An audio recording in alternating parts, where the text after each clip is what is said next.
Sunday Igboho online aláriwo ṣe bó sọ pé olóògùn ládùúgbò gbogbo ogun tó ní he cannot create the Oduduwa. Where the Oduduwa wey dey fight for? You never see am fight for since. Ẹlẹ́nu na ẹnu he just get ogun wọ́n wá wálé ò lè disappear ò lè dọ́fẹ́ ẹlẹ́nu ogun wèrè tó ní ogun náà dà kó jáde kárí. Since you get ogun you dey shout online say you get jazz. Sunday Igboho you say you get jazz. Why you never disappear go SORO? Why tó ti dọ̀fẹ́ lọ SORO kó lọ gbà wọ́n lẹ̀ kó lọ divide the country make you fit get the Oduduwa wey dey fight for since.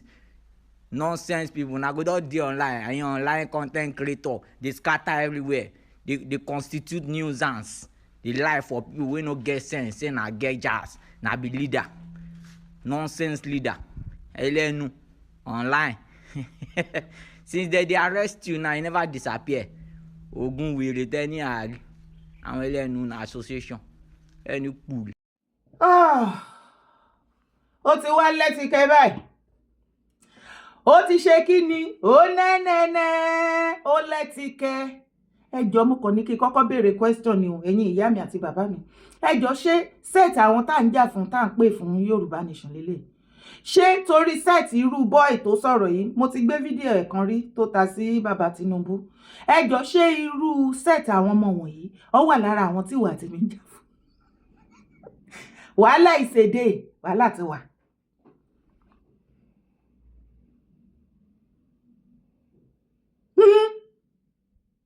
Tí a bá ń rí irú àwọn nǹkan báyìí tá à ń gbọ́ irú nǹkan báyìí ó kù díẹ̀ káàtó. Kò sí èyí tí òye nínú yín láàrin ẹ̀yin ọmọ Yorùbá. A ní kẹ́ fàbò sí àtọ̀tẹ́lẹ̀. Ẹ wá wo àwọn youth bó ṣe sọra wọn nù sí online. Ẹ wá wo àwọn youth wa tí wọ́n believe wípé online ni future wọn wà. Nigerian youth. Èyí tó yẹ kí wọ́n mú gbọ́ wọ́n kọ̀. Àwọn ni wọ́n pariwo tí wọ́n máa gbé wọn gẹ̀gẹ̀gẹ̀ but run after their governor, not run after their senator, minister, defending their president. Ẹlòmíì nínú àwọn youth majority wọ́n máa ń sọ wípé tí Tinubu go bá rí nǹkan kan ṣe kó ṣàwà ń bẹ̀ kó lọ ọdún mẹ́jọ just like every other person. Kò sí wàhálà. Tí mo bá wá sọ fún yín wípé ibi tí àwọn ọmọ Yorùbá bá láwọn ń lọ ibẹ̀ lèmi náà ń lọ. Á dàbẹ̀ ni wípé irọ́ ni. Ṣé yín náà ń gbọ́? Ẹjọ́ ṣé nítorí àwọn tí Sunday Adéyẹmọ Igboho tó fi lose business káàkiri tí wọ́n shut down tó freeze gbogbo àkáǹtì wọn tí wọ́n seal up pa gbogbo businesses wọn tí ọ̀pọ̀lọpọ̀ ráyè wọn ready láti bá wọn ṣe business mọ́. Everybody ń yẹra fún wọn torí pé wọ́n pè fún ìdádúró ilẹ̀ Yorùbá pé tá bá dẹ̀ dádúró yẹn o ipe kí ni o ó máa jọra wọn. Everybody á ní peace, everybody á rí ilé ayé gbé. Distance tó wà láàárín mẹ̀kúnnù àtàwọn olówó dàbí ayé sí ọ̀run ni. Òfurufú ni wà tèmi ń wò náà ọ̀run jìn gan. Ṣùgbọ́n ní every developed country kò síbi tí wọ́n ti ń fi distance yẹn sílẹ̀ mọ́. Gbogbo àwọn nǹkan tá à ń try láti ṣe nìyẹn. Iná tó ń lo ṣe mọ̀nàmọ́ná kò ní sí. Ètò ẹ̀kọ́ ọ̀fẹ́ tó yè kooro á ṣe pàtàkì. Kò wá ṣe ìyẹn gangan nìkan ni kókó bí kò ṣe wípé ǹjẹ́ iṣẹ́ máa wà nílẹ̀ Yorùbá tá a bá dá dúró ǹjẹ́ wọ́n máa create iṣẹ́ tó já wípé tó o bá ti wá parí ilé ìwé tí ìyá àti bàbá tó jìyà lórí ẹ tó o jáde ilé ìwé gíga tán àbí èyíkéyìí tó o bá jáde tó ní certificate ẹ̀dá ní wàá ríṣẹ́ bó o ti ẹ̀dẹ̀ wá lọ sí school torí pé ìlú òyìnbó ta wà kì í ṣe gbogbo òyìnbó ló ń lọ sí school. Wọ́n fi àyè gba àwọn tí wọ́n bá ní interest láti lọ sí school láti máa lọ sí school àwọn kinní kan wà tí wọ́n á dá sílẹ̀ iṣẹ́ ọwọ́ tó jẹ́ pé bí school náà ni but it's going to be a practical though wọ́n máa teach wọn náà ní àwọn theory díẹ̀díẹ̀ but majority of it is going to be a practical something. Ìgbésí ayé ìrọ̀rùn á wà ṣe wá rí security á dohun àfìsẹ́yìn tí eégún fi ṣọ́. Gbogbo ìgbésí ayé ìrọ̀rùn báyìí ni gbogbo wa ń wò wípé ó wà lókè òkun ó wà káàkiri àìmọye country náà l'Áfríkà ni wọ́n ní. Kò dẹ̀ sí nǹkan tó burú jù náà táwa náà bá sọ wípé a ní títí wa. Ẹ̀yin náà ẹ wo nǹkan tó ń jáde lẹ́nu ọmọ yẹn. Ṣí Sunday Igboho tó o bá rí Igboho ṣé ìwọ yìí ṣó o lè dúró níwájú ẹ̀? débi tó máa lanu pàkà nígbà orí ẹ. Ibo ni ìyálàyà ọmọ yìí wà àti bàbá ńlákú bàbá ńlá bàbá ẹ̀yin tẹ́ bá mọ̀ ẹ bá mi share fídíò ìdọ́dọ̀ ẹ̀. Ibo ni bàbá ńlákú bàbá ẹ tó ṣumí kíní ẹ̀ síta, ibo ni wọ́n wà? Definitely irú boy tó ń sọ̀rọ̀ yìí wàá ti mọ̀ wípé òun ni breadwinner family ẹ̀, òun ló ń bọ́ ìyá, òun ló ń bọ́ bàbá. Torí pé ọmọ kímíkímí ṣu ni o, a máa fèsì kéèsì, a fi gbo ẹ́ nídìí tó bá rò pé o mọ̀rọ̀ sọ. Ìwọ náà wà ní láti gbọ́rọ̀ kò jù bẹ́ẹ̀ lọ.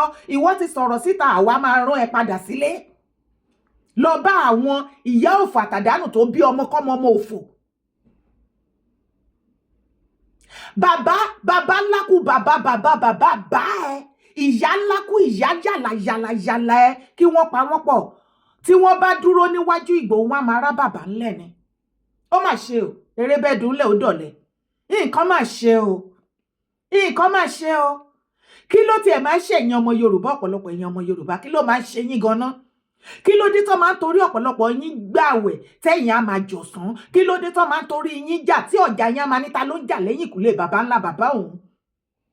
Ṣé ti wá rí? Ṣé yín náà ti rí?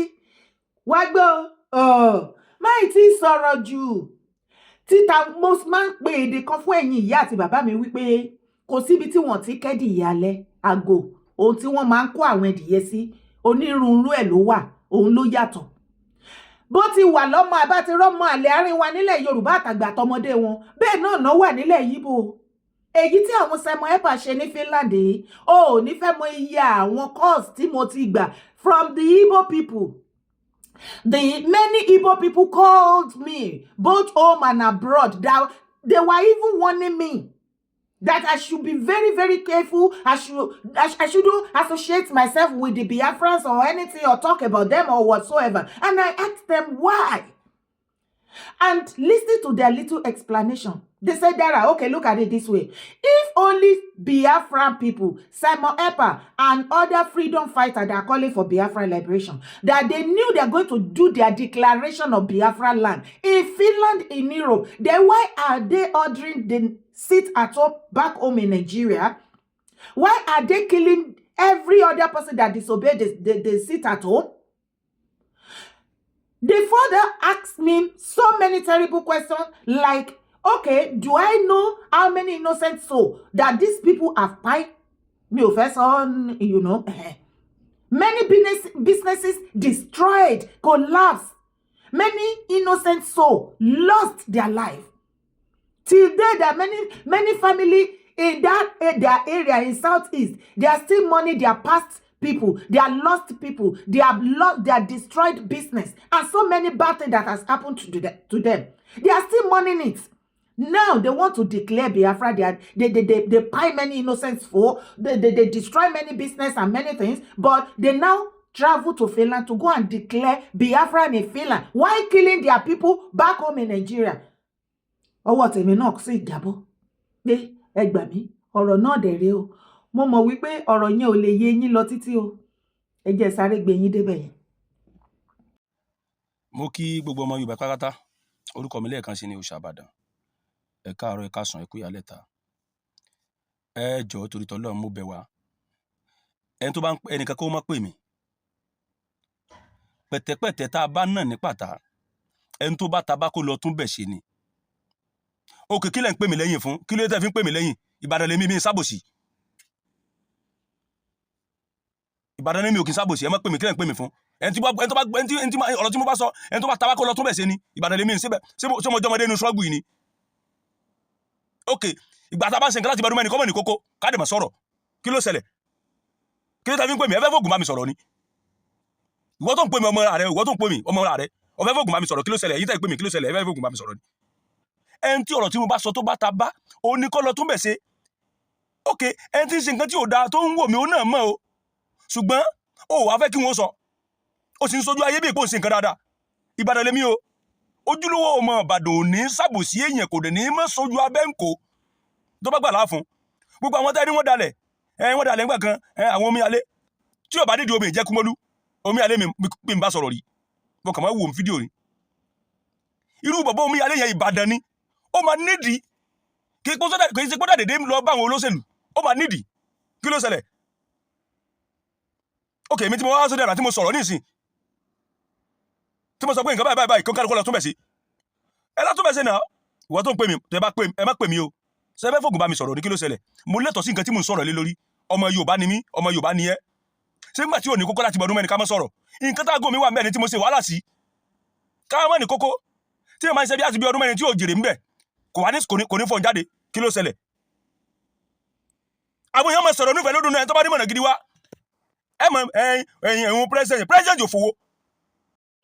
ẹ jọ̀ọ́ mo fẹ́ bi wá ni ẹ jọ̀ọ́ nítorí Ọlọ́run ta ni arákùnrin tó ń sọ̀rọ̀ yìí ṣé o mọ arákùnrin tó ń sọ̀rọ̀ yìí ó ní tí wọ́n bá rìnrìn àjò ọdún mẹ́rin tí ò bá sí ìkankan pẹ̀lẹ́ mi ò mọ wípé gbogbo àwọn other countries tí wọ́n pè fún ìdádúró tí àwọn náà padà dádúró mi mọ̀ ipá àárín ọdún 2 sí 3 sí 4 sí 5 àbí 6 òun ni wọ́n ti ṣe ìyá tí mo bá wá sọ fún yín pé iṣẹ́ pọ̀ ńlẹ̀ ẹ̀ nírọ́ ni ṣé ti rí the caliber of set of people tó pọ̀ nínú movement ìsìn ṣé ti rí bí wọ́n ṣe ń ronú ṣé irú èèyàn báyìí tó ń sọ̀rọ̀ báyìí lẹ́fẹ́ kẹ́mi máa ronú bíi títí ẹ̀ and I can bet it with you wípé àìmọye ogunlọ́gọ̀ tó yìí wà nínú movement tó jẹ́ the same thing bí bọ̀bọ̀ tó sọ̀rọ̀ yìí bó ṣe ronú òun náà ni wọ́n ṣe máa ronú ìgbà tí ìwọ tó sọ̀rọ̀ yìí tó mọ̀ wípé 4 years ó ti pẹ́ jù jọ nítorí Ọlọ́run mo dẹ̀ like ẹ o torí o ti proof ipa kíkanjú ni ẹ ó sì ń láyé àyẹ́ kí gbàngbà wàláì tó bá ṣáájú èmi máa fún ẹ support ìgbà tí o ti lè fi ara balẹ̀ yẹn ó yá tètè líìdì wa ká ṣe gbogbo nǹkan tó ń rún lẹ́jà rẹ gbogbo ẹ̀kọ́ kúkú tán kó ní kálukú tí ẹ mọ́bi tó ń lọ gan àbí kí lẹ ní mo sọ ẹ wá bá mi ránṣẹ́ sí brọ́dà wa tó sọ̀rọ̀ yìí má fi kanra mọ́ ìfẹ́ lódùn ṣí Sunday Adéyẹmọ Ìgbòho ló nífẹ̀ẹ́ lódùn ìgbìyànjú ìwọ̀nba tágbára ẹgbẹ́ ó sì ń ṣe ẹ̀yin ni ká ẹ fi lọ́rùn lẹ̀ ìwọ tó bá wá sọ wípé ò rárá fi balẹ̀ pẹ̀lú ẹ̀ ìwọ náà gbórúkọ fámílì ẹ̀ ga mo sì mọ̀ pé o fẹ́ lórúkọ bíi ti ṣí Sunday Ìgbòho àbírọ́ ni mo pa ó sì fẹ́ gbórúkọ fámílì ẹ̀ ga ó fẹ́ kí gbogbo mídíà kí wọ́n máa jẹ ọ̀rọ̀ fámílì àti tiẹ̀ náà kó máa gbé lẹ́nu pé ìwọ rèé àbí mo mọ̀ pé o láìkè o tó o bá wá lead wa bó o ṣe sọ pé o lè dúró mọ́ yẹn tó bá wá lídìí wa ṣó ti pọ̀ jù ní àtúrọ̀ ìkan lára àwọn ọmọkọ ilẹ̀ Yorùbá ni ẹ́ àbí mo parọ́ ni ìkókó parọ́ àbí kílẹ̀ ni mo sọ ẹ̀yin tí òye yé tí ọ̀rọ̀ yé ẹ bá mi dá lónìí níbi comment section kò ń ṣèyẹn nìkan wá lọ gbọ́ nǹkan tí àwọn ọmọ Yíbò sọ tó o bá ti wá mo fẹ́ kó farabalẹ̀ má wà ìnẹ̀ ọ̀rì mo fẹ́ kó wo fídíò to the end ni till the end ni kó wò kó farabalẹ̀ kó jẹ́ kó sink wá gbọ́ nǹkan tí àwọn ọmọ Yíbò tí wọ́n sọ nípa Biafra. I want you to watch this video till the end. Let it sink. Calm down, relax yourself. Don't miss any words there. Listen to what the southeastern people are saying concerning Biafra. And that particular man said, how can you say you want to liberate your people for Biafra land? And you are killing them, and you are doing this, and even your people are not in support of you. You are going nowhere. So this man said, if Igbo people refuse to support Biafra, to support Simon Ekpa, Kanu Nnamdi, and every other person that is leading Biafra agitation, then the man said, they are going nowhere. You will not believe me. I really want you to listen, to calm down. Listen to this video. Watch it and drop your comment. What do you think about what that man said? What do you think about that interview and every other thing? Má sì gbàgbé láti bá mi fèsì fún àwọn méjèèjì. Bá mi drop comment ẹ sí abẹ́ fídíò yìí. Má gbàgbé láti bá mi pèsè gbogbo ibi tó yẹ kó pèsè o. Orúkọ tèmi ò yí padà lẹ́ẹ̀kan sí. Yèyé dára kòwé kò. Ó lèmi ń jẹ́. Your comment is very, very important. Bá mi subscribe sórí YouTube channel. Yé jà kiri. Má sọ̀rọ̀ ẹ̀dọ̀ Ọlọ́run ó kì í ṣe Ọlọ́run anybody. Tó bá kọ̀ tó bá ṣe Ọlọ́run á fi òkúta á fi rọ́pò ẹ̀. Ẹ̀yin tí Ọlọ́run ò ní fi òkúta àti nǹkan míì tí ó fi rọ́pò yín ẹ ti bá mi subscribe. Ẹ̀yin tẹ́ ẹ ti subscribe tí ààyè ò sí. Ó yá, what are you waiting for today? Support my brand. Support mi. Ọ̀run á support yẹ. Bẹ́ẹ̀ ni. Thank you. God bless you. Má sì gbàgbé láti thumb up on this particular video. Very, very important. Like it. Tó bá dọ́dọ̀ ẹ bá mi share kó lọ fà. Ire o. if things continue the way they are going, if we continue to disregard Simon Ekpa's story and the things that he has done, we might see a resurgence of other groups of individuals, or rise of individuals. Now it's Biafra in exile government, where he has declared himself the PM. We've had people call themselves Minister of Communication, Minister of this and that, giving themselves portfolios. Shouldn't we be concerned that if this is not nipped in the bud, something more drastic might happen from some other group, maybe in Germany, maybe in Russia, maybe anywhere else around the world, still campaigning for the secession of Biafra, in the guise of that, cause further mayhem in Nigeria? Barrister. You can only succeed if the people you are talking about are behind you. Whether you are coming from the moon or you are coming from Jupiter or Germany or Russia or America, except the real people you are fighting for, which is the Southeasterners, except they are behind you, you are not going anywhere. The people in the Southeast who are bearing the brunt, leave these Gen Zs who don't know what is going on. No, Barrister, you can't leave the Gen Zs. Are they not part of the people? If they are part of the people, what is the percentage? Barrister, we can't leave the Gen Zs because some of this fight is happening on social media, and the Gen Zs dominate social media. And the Gen Zs probably don't even understand what their parents went through during the Civil War. But what they understand is that some people are being gagged, some people are being terrorized, some people are being killed, and so they want to leave Nigeria, and it's happening on social media. Moses, that is why we are here to educate them. Another cannot be there when a goat will give back with a rope. It's not done in Igbo land. That is why we are guiding them that this thing, the world has moved on. Things are done in a civilized manner these days. The UN is there. All the processes you need to follow is there. Follow it, not killing. UK moved out of Europe just yesterday. What happened? Did anybody fight? Eritrea left Ethiopia, even though they fought. Sudan left their other brother, Southern Sudan. We can give you tons of examples. So there are templates for you to follow, not by killing yourself. That's what we are saying here. Because if you continue to kill yourself, enemies will not take advantage and come and finish you.